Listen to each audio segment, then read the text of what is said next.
দীর্ঘ একটি দলবন্ধকর পরিস্থিতি থেকে মুক্তি পেয়েছে।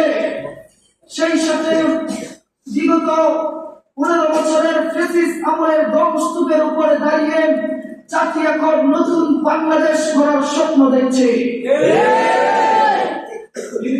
উপস্থিতি বিভিন্ন স্তরের সংস্কারের পাশাপাশি এবং বিপর্যস্ত অন্য সব খাতের মতন শিক্ষা খাতেও সচেতন নাগরিক ও উদ্বিগ্ন অভিভাবক মহলের দৃষ্টি নিবদ্ধ আছেন। তারা তাকিয়ে আছে নতুন সরকারের দিকে। দায়িত্ব গ্রহণের পর প্রথম কর্মদিবসেই শিক্ষা উপদেষ্টা মহোদয় নতুন ক্যারিকুলাম বাস্তবায়ন যোগ্য নয় বলে মন্তব্য করেন। বিপ্লবী সরকারের এমন মন্তব্যে বিপর্যস্ত শিক্ষা ব্যবস্থা যেন হাত ছেড়ে বাঁচে। সরকারের এমন বাস্তবতা উপলব্ধিতে দেশের সচেতন জনগণ একটু স্বস্তির নিঃশ্বাস ফেলেন। কিন্তু এরপর ধীরে ধীরে দৃশ্যপট পাল্টে যেতে শুরু করে। সরকারের কিছু বিতর্কিত সিদ্ধান্তে জনগণের স্বস্তির জায়গাটা দিন দিন সংকুচিত হয়ে আসছে। আকাঙ্ক্ষার স্তরে দেখা যাচ্ছে আশঙ্কার ঘনঘটা। উপস্থিতি বর্তমান সরকার যে সংস্কার পদক্ষেপ নিয়েছেন এবং ইতিমধ্যে 6টি সংস্কার কমিটি গঠিত হয়েছে, বর্তমানে এর পরিধি আরো বাড়ানো হচ্ছে। এই সবাই ভালো পদক্ষেপ। উপযুক্ত ব্যক্তিদেরকে দিয়ে সংস্কার প্রস্তাব এনে জনগণের মতামত নিয়ে তা বাস্তবায়ন করা হলে রাষ্ট্রের জন্য সেটা ভালো হতে পারে। কিন্তু এই সরকারের প্রধান কর্ম কি হওয়া উচিত? এই সরকারের প্রধান কর্ম কি হওয়া উচিত? প্রথম অগ্রাধিকার কি থাকা দরকার? নিশ্চয় সেটি হচ্ছে বাংলাদেশ রাষ্ট্রটিকে যারা ক্ষমতার অপব্যবহার করে বিগত 15 বছর বাংলাদেশের সাধারণ জনগণের মানুষের জীবনকে দুর্বিষহ করে তুলেছে, সেই সমস্ত ফ্যাসিস্টদেরকে বিচারের আওতায় এনে কঠোর শাস্তি দেওয়া প্রয়োজন।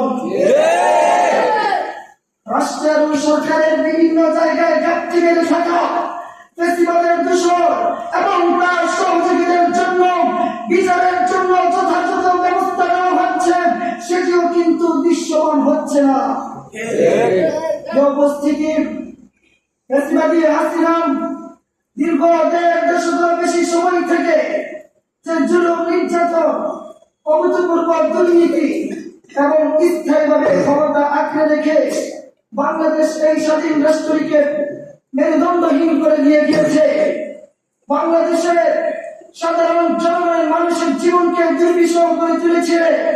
তা তো করতে পেরেছে তার মতো কিছু দুষ্ট ও মন্দ স্বভাবের লোকদের সরাসরি সহায়তা করাতে।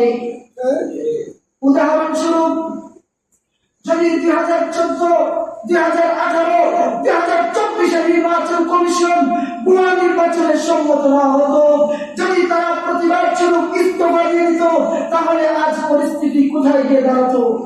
যদি উচ্চ আদালতের কিছু দালাল ধরনের বিচারপতি তাদের নিয়োগদাতা প্রভুর মর্জি মোতাবেক তাদেরকে রায় দিয়ে সরাসরি সহযোগিতা না করত, তাহলে আজকে শেখ মুজিবের কন্যা এই শেখ হাসিনা আজ এত বড় ফ্যাসিবাদী হয়ে উঠতে পারত না। ঠিক কিনা বলুন?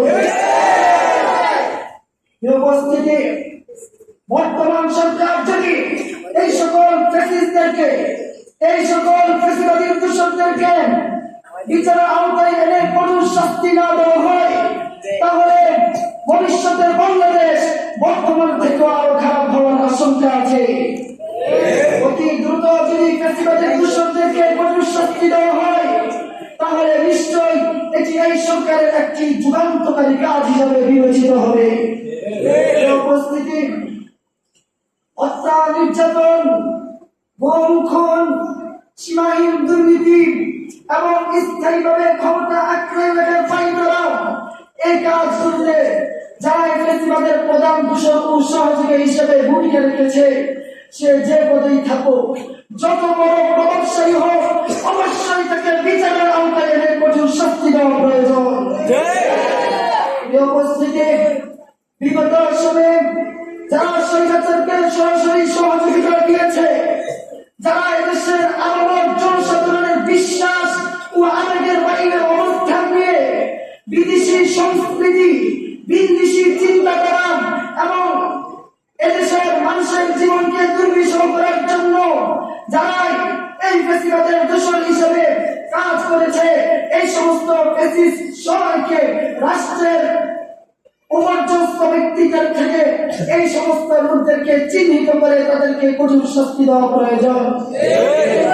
উপস্থিতি, আমরা জানি বাংলাদেশের আজ কি করুণ পরিস্থিতি। এক পরাজয় পরিস্থিতিতে বাংলাদেশ বাসমান।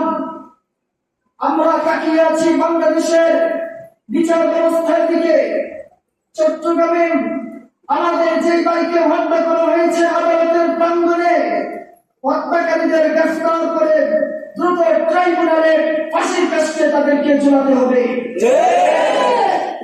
উপস্থিতি, ইসকনকে নিষিদ্ধ করতে হবে বাংলাদেশে, তাদের বীজ দাগকে উপরে দিতে হবে। তা না হলে আমার এই বাংলাদেশের পরিস্থিতি আরো নাজুক হওয়ার আশঙ্কা রয়েছে। উপস্থিতি, ইসকন সদস্যরা যদি গৌর গোবিন্দের ভূমিকায় মাঠে নামতে পারেন, তাহলে আমরাও আজকের মাদ্রাসাতুল মদিনার মঞ্চে দাঁড়িয়ে বলে যেতে চাই, আমরাও শাহজালালের ভূমিকায় হাতে জিহাদের তরবারি নিয়ে মাঠে নামবো ইনশাআল্লাহ। উপস্থিতি, এটা আমাদের কোন অভ্যন্তরীণ বিষয় নয়, এটা কোন আওয়ামী লীগ, বিএনপি, জামাত, হেফাজতের দ্বন্দ্ব নয়, এটা হলো ইসলাম আর কুফরের দ্বন্দ্ব, এটা হলো তাওহীদ আর শিরকের দ্বন্দ্ব। উপস্থিতি, এই মুসলিম দেশে হয়তো কাফেররা থাকবে, নয়তো মুসলমানরা থাকবে। এই সিদ্ধান্ত আমাদেরকে নিতেই হবে, হয়তো এদেশে কাফেররা থাকবে, নয়তো মুসলমানরা থাকবে। এদেশে ইসলামকে নিষিদ্ধ ঘোষণা করতেই হবে। উপস্থিতি, আমাদেরকে এখন এই ঘোষণা দিতে হবে, সিদ্ধান্ত নিতে হবে, হয়তো দিল্লি, নয়তো ঢাকা। উপস্থিতি, আমরা যদি মুসলমানরা জাহাজ থেকে ঐক্যবদ্ধ হয়ে যাই, তাহলে এই ইসকন নামক সন্ত্রাসী সংগঠন বাংলাদেশ থেকে পালাতে বাধ্য হবে। উপস্থিতি, আমরা অবাক বিস্ময়ে তাকিয়ে আছি বাংলাদেশের বিচার ব্যবস্থার দিকে। এখনো ইসকনকে নিষিদ্ধ করা হয় নাই। এই ইসকন নামক সাম্প্রদায়িক অগ্র জঙ্গিবাদী গোষ্ঠীকে যদি নিষিদ্ধ না করা হয়, তাহলে এই সাম্প্রদায়িক অগ্র জঙ্গিবাদী গোষ্ঠীকে যেভাবে অবাঞ্ছিত করতে হয়, যেভাবে অবাঞ্ছিত করতে হয়, যেভাবে উৎখাত করতে হয়, আমরা মুসলমানরা নিজ হাতে সেটা করে দেখাবো। উপস্থিতি, রাষ্ট্রপতির দপ্তরে এখনো শেখ মুজিবুর রহমানের ছবি দেখা যায়। অবশ্যই সেই ছবি সেখান থেকে বঙ্গোপসাগরে নিক্ষেপ করতে হবে। যখন টাকা নতুন করে ছেপে আসবেন, সেই টাকা থেকে ব্যক্তি বিশেষের ছবি সরিয়ে ফেলতে হবে। কোন রাষ্ট্র ব্যক্তি পূজা করতে পারবে না। রাষ্ট্র একজনের অবদান নয়, মানুষের অবদান। উপস্থিতি, একথাও ঠিক যে এত বছরের জঞ্জালে আবদ্ধ বাংলাদেশ রাষ্ট্রটি পরিচালনা করা অন্তর্বর্তীকালীন সরকারের জন্য অনেক বড় একটি চ্যালেঞ্জ। কিন্তু একথাও ঠিক যে তাদেরকে কোনোভাবেই ব্যর্থ হলে হবে না, অবশ্যই কিছু ভালো নজির রেখে যেতে হবে। আল্লাহ রাব্বুল আলামিন আমাদের রাষ্ট্র পরিচালকদেরকে এবং রাষ্ট্রের সকল পর্যায়ের দায়িত্বশীলগণকে স্বৈরাচারের করুণ পরিণতি থেকে যথাযথ শিক্ষা গ্রহণ করার তৌফিক দান করুন।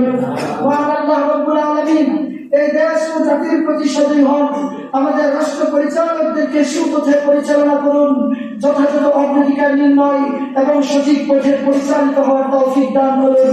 ওয়া আখিরু দাওয়ানা আলহামদুলিল্লাহি রাব্বিল আলামিন। আসসালামু আলাইকুম ওয়া রাহমাতুল্লাহি ওয়া বারাকাতুহু।